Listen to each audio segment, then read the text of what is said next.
As we know, balance changes are happening across DragonHeir Silent Gods in the Chinese version, and today we will talk about the Necrosis faction that currently is terrible. Hopefully the changes they've done will help them and become way better. So as we know, Necrosis will go overdue, and they will add some instant and stronger summons, especially when you have multiple Necrosis heroes.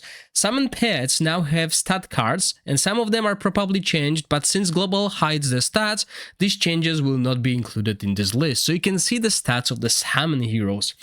They removed Skarlach and they removed Gaylor. Two of those heroes are now gone, which is sad, but we will see if they will come into the next updates or they just gone in rework, because we're gonna have two new heroes as well. Keep that in mind.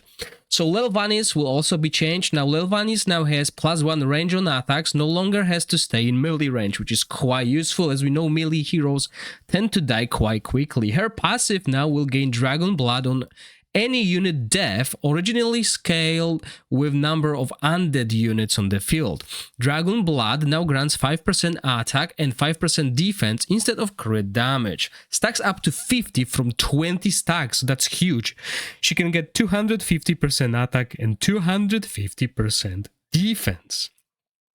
Battle skill now recharge time changed from 712 to 510, so she casted more often, and it summons 1 corpse instead of 2, and no longer has additional effect on max Dragon Blood stacks.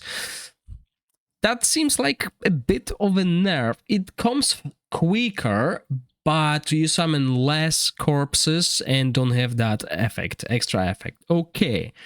Ultimate, sacrifice non-elite undead summons, previously all units. So non-elite, that will probably mean that the special summons like Isitarian one, they will stay in the game rather than get sacrificed, which is quite a welcome change.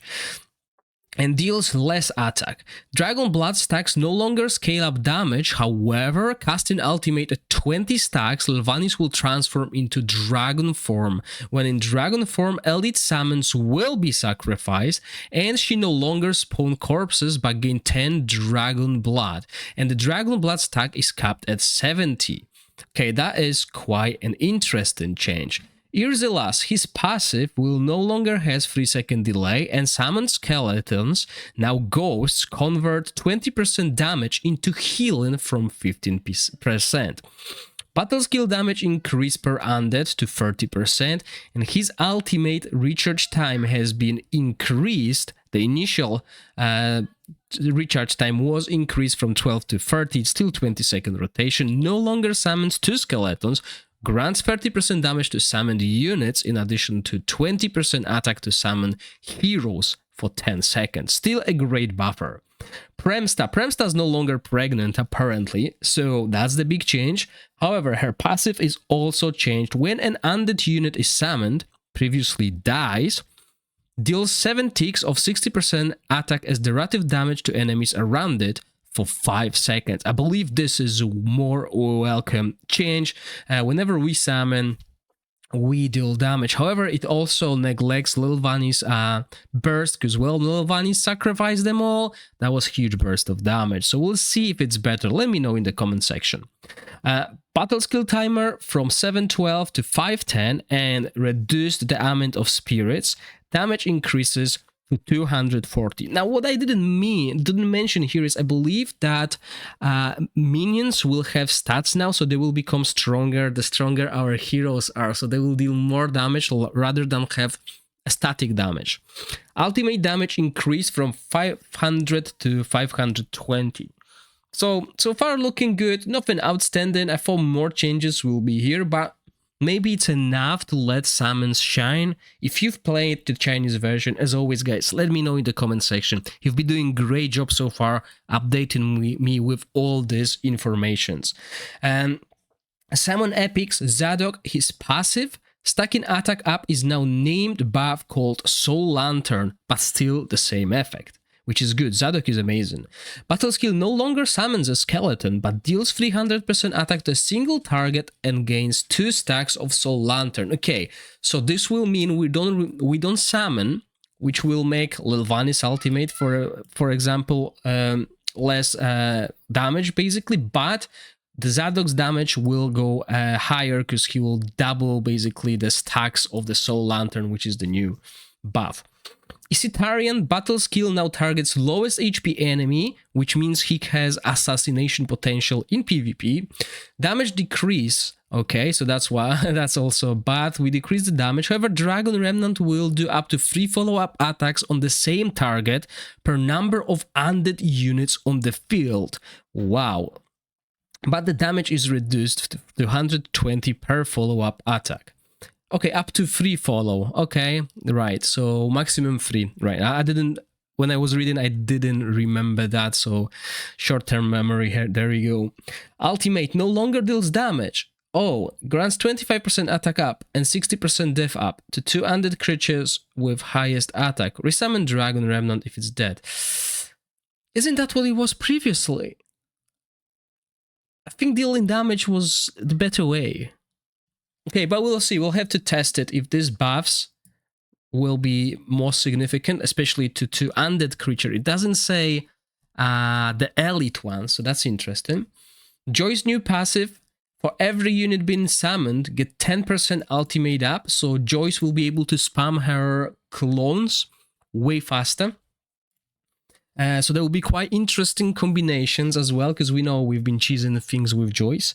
Vaska passive no longer capped at once every half second, so he can heal more. Battle skill recharge time from 510 to 110, and summon one ghost and gain 50% attack up for 5 seconds, so he can instantly summon that ghost. That's quite fast, I'm not gonna lie. And ultimate, same effect, but slightly bigger area. Okay, so it's moved from 3-3 to 3-5 wide. Okay, interesting and quite good. I like Vaska, but he was missing a few things. Now, Summoner's Corv, battle skill, summon one ghost for 15 seconds. Previously, Dragon Remnant for 20. Tio, no change. And Eluia, no change. I'm quite happy she's not been changed. She's the one that spawns, I believe, skeletons with every auto attack, which really helps some cheesy strategies. Now, legendary supports. As we know, Necrosis has some really interesting supports. Uteor, no change. Oh, Resurrection at death now revives heroes at 75% max HP, up from 30%. This change is buff specific, so it also affects Mithracy. So yeah, when we go to the Mithracy, we'll know that. But okay, so 75% max HP instead of 30. That's good. That's really helpful. Thorin is a very, very strong hero. He was amazing in Season 1 as well. Those who had Thorin did really good. Those who didn't really have a good support there.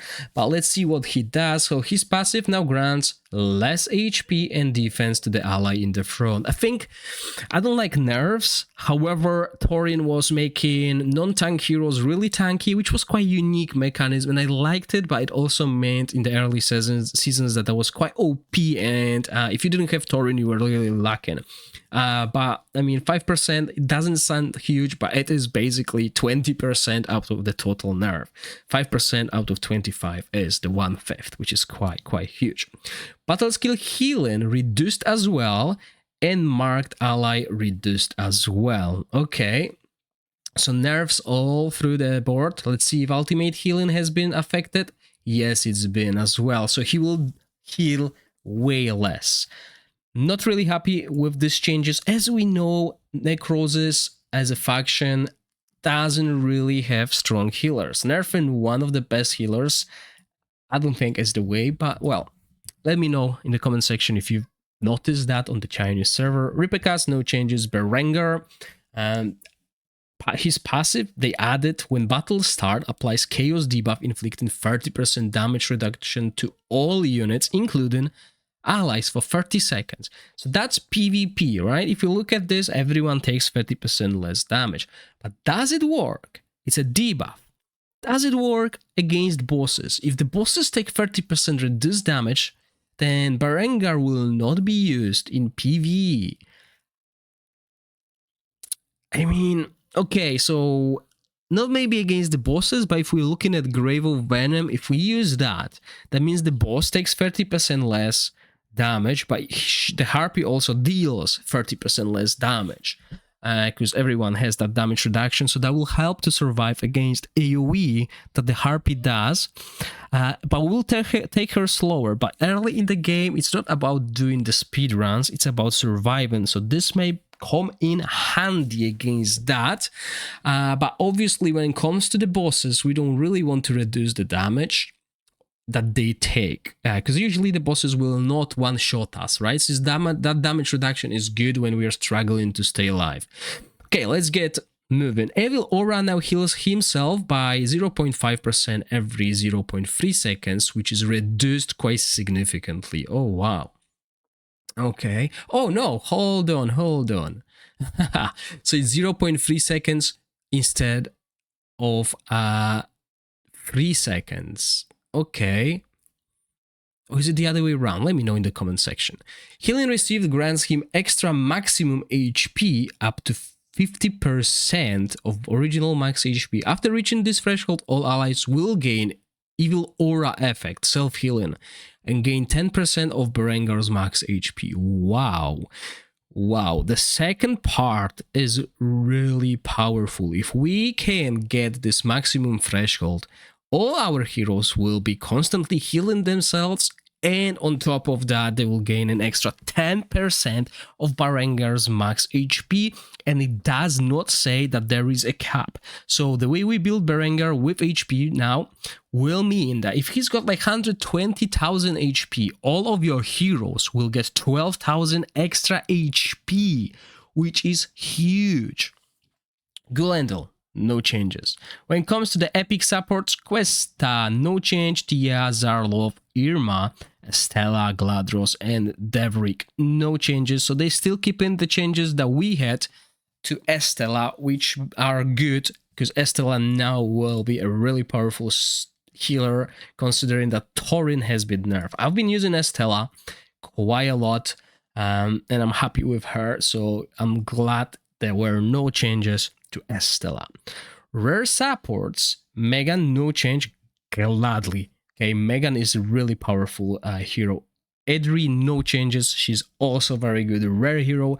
Fitz, battle skill defense up duration increased to 8 seconds. Ulor, no changes. And Edgar, no changes. And this sums up all these Necrosis heroes. Let me know in the comment section what you think about the changes to the summon legendaries.